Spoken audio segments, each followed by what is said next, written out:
Following three major breaking stories, a battle brewing between President Trump and Senator Mitch McConnell as he calls out the Senate Majority Leader for saying his expectations are actually too high.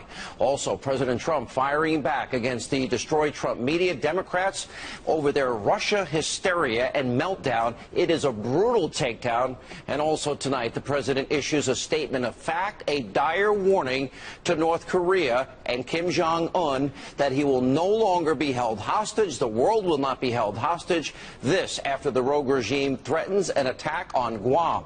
And if Pyongyang, if they don't get their act together, they will face dire consequences. Tonight, the options America has to stop North Korea's growing aggression. We'll get into all of this in this breaking news opening monologue. All right, the president, he continues to slam who I call the weak, the spineless Senate Majority Leader Mitch McConnell for complaining that, quote, Trump has excessive expectations. Take a look at the president from earlier today. I just want him to get repeal and replace done. I've been hearing repeal and vote. For a thing like that to happen is a disgrace. And frankly, it shouldn't have happened. That I can tell you. Senator, why don't you have that sense of urgency the president has? Now, my name today was also brought up when President Trump was asked if Mitch McConnell should, in fact, step down. Watch this. Should Senator McConnell consider stepping down as majority leader? There's some conservative analysts, including Hannity, who say it's time for him to retire. Well, I'll tell you what, if he doesn't get repeal and replace done, and if he doesn't get taxes done, meaning cuts and reform, and if he doesn't get a very easy one to get done, infrastructure, if he doesn't get ask me the question. That means ask me that question. Now, the president's comments come in response to Senator McConnell whining like a 5-year-old, complaining, making excuses to his constituents in Kentucky that the president's expectations are just too high to pass repeal and replace after 8 months. Now, here's a news flash for Senator McConnell.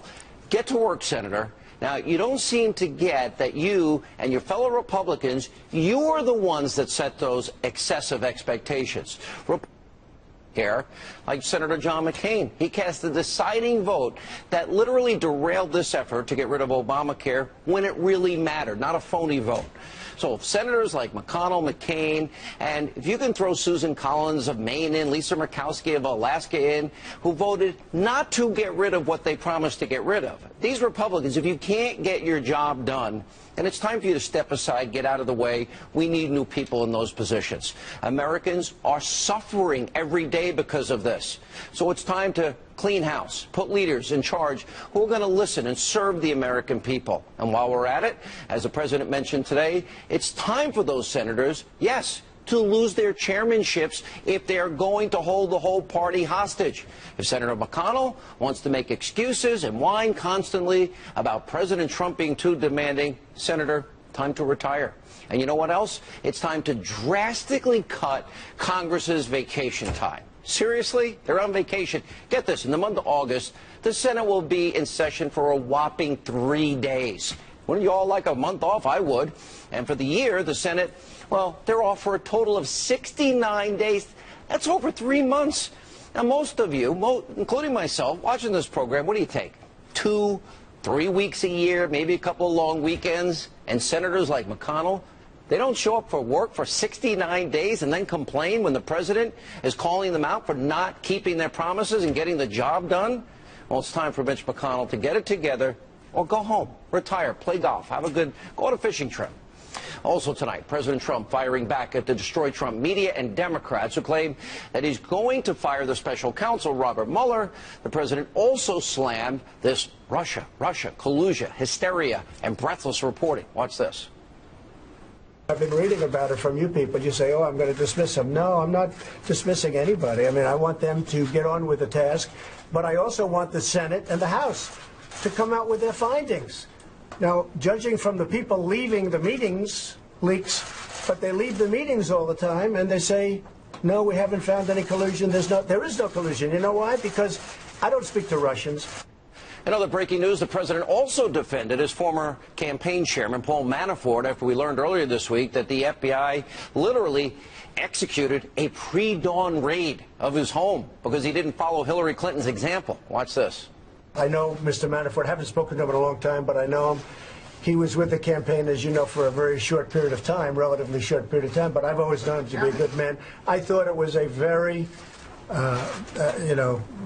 they do that very seldom. So I was surprised to see it. I was very, very surprised to see it. I've always found Paul Manafort to be a very decent man.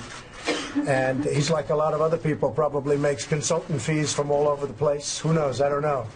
But I thought that was a very, that was pretty tough stuff. We'll have more on all of this later in the program, but our top story tonight, the president is not backing down in this nuclear standoff with North Korea. Now, after Pyongyang said that they're threatening to attack Guam, and they called his fire and fury comments, a load of nonsense, the president responding with very strong language and a promise for Kim Jong-un. Take a look. The people that were questioning that statement, was it too tough? Maybe it wasn't tough enough. They've been doing this to our country for a long time, for many years. And it's about time that somebody stuck up for the people of this country and for the people of other countries. So, if anything, maybe that statement wasn't tough enough. What they've been getting away with is a tragedy, and it can't be allowed. The people of our country are safe, our allies are safe, and I will tell you this. North Korea better get their act together, or they're going to be in trouble like few nations ever have been in trouble in this world. How refreshing, especially compared to Obama and former President Clinton, which allowed this to happen. The president did also, very importantly, he warned North Korea about their proposed plan to fire missiles near Guam. Watch this. I read about we're in Guam by August 15th. Let's see what he does with Guam. He does something in Guam, it will be an event the likes of which nobody's seen before, what will happen in North Korea. It's a statement. Has nothing to do with dare. That's a statement. He's not going to go around threatening Guam, and he's not going to threaten the United States, and he's not going to threaten Japan, and he's not going to threaten South Korea. No, that's not a dare, as you say. That is a statement of fact. Now, let's show you exactly what North Korea is threatening against Guam. A top military general put out a statement last night saying that the rogue regime is drawing up a plan due to be completed by mid-August, which calls for North Korea to launch 4 missiles into the waters off the coast of Guam. Earlier today, the president, he also addressed the policies of appeasement and capitulation that were carried out and championed by Democrats the last 25 years when it comes to North Korea. We don't learn from history, we're doomed to repeat it, right? For example, former Obama National Security Advisor Susan Rice writing an op-ed for the New York Times today suggesting that America, quote, may need to, quote, tolerate a nuclear-armed North Korea the same way the U.S. did with the former Soviet Union. Remember, it was 1994, the Clinton administration. They cut a deal with Kim Jong-un's father, Kim Jong-il, giving North Korea $4 billion in energy aid in exchange for the promise that the rogue regime would freeze and eventually end its nuclear weapons program. Bill Clinton said this is a good deal for the American people. Take a look. This is a good deal for the United States. North Korea will freeze and then dismantle its nuclear program. South Korea and our other allies will be better protected. The entire world will be safer as we slow the spread of nuclear weapons. Now, predictably, the deal turned into a complete and utter disaster, and it's a direct reason why we are in the situation we are in, on the edge, the world being on edge tonight with North Korea. Earlier today, the president called out President Clinton's foolish mistakes. Watch this. We'll always consider negotiations, but they've been negotiating now for 25 years. Look at Clinton. He folded on the negotiations. He was weak and ineffective. Now, the president clearly is not going to repeat the policies of appeasement of the past, and as we have now been saying on this program for years and years, and for the past couple of nights, there really are not any great solutions when it comes to North Korea. Last night on this show, however, the deputy assistant to the president, Dr. Sebastian Gorka, he hinted perhaps there are. Take a look. There are numerous scenarios that do not involve the use of force or some kind of conflagration on the Korean Peninsula. There are covert means, there are means that we don't discuss on television that can incapacitate a regime's capacity to use its military. And earlier this week on this program, the former Speaker of the House, Newt Gingrich, gave a brilliant assessment of how to deal with the North Korean threat by building a strategic defense system that President Reagan proposed, and that gives us, what, 10, 20, 30, 40 chances if, God forbid, an ICBM is headed to the United States, instead of just one or two shots at getting it out with a THAAD missile system, anti-missile system. All right, joining us now, Fox News military analyst General Jack Keane. General, I've been saying on the air, no real good solutions. I'm listening to the president today, and I don't think the president could be any stronger, the likes of which we've never seen. And maybe what he said the first day wasn't even strong enough. And this is a statement of fact, not a dare. This will happen. Your thoughts? Well, absolutely. I mean, clearly, the president is totally fed up now that he has all the facts in terms of what the last 25 years have been like with the Kim dynasty. He knows full well that his predecessors, through policies of negotiations, diplomacy, appeasement, and accommodation, have brought the Kim dynasty to the point now where they're nuclearizing ICBMs that threaten the American people. And that certainly has frustrated him, and he's fed up with it. And he's clearly sending a signal to this leader that I intend to deter you because I have, one, have the capability to destroy you, and I have, two, the intent to do it. I am not going to permit you to do harm to the American people. He wants to get inside Kim's head and make certain he clearly understands that, and that the policies of the past are flat over. You know, that's what this is about. General, I know that mutually assured destruction worked during the Cold War with the former Soviet Union. Are we dealing with somebody that's capable of understanding that this country would be incinerated, that many would die? And this is the danger, as we just played Bill Clinton. Oh, this is a good deal for the American people. It wasn't a good deal for the American people. Just like the Iranian deal, as the president said today, is not good for the American people. What is it about this inability of some on the left to understand you cannot negotiate and bribe, these rogue regimes and dictators, that they don't keep their word? Yeah, the Cold War is very instructive to us because the Cold War was very successful in using deterrence against the Soviet Union. And to have effective deterrence, Sean, there's two things you got to have. You have to have, number one, real military capability. Your adversary's got to understand that that capability is there.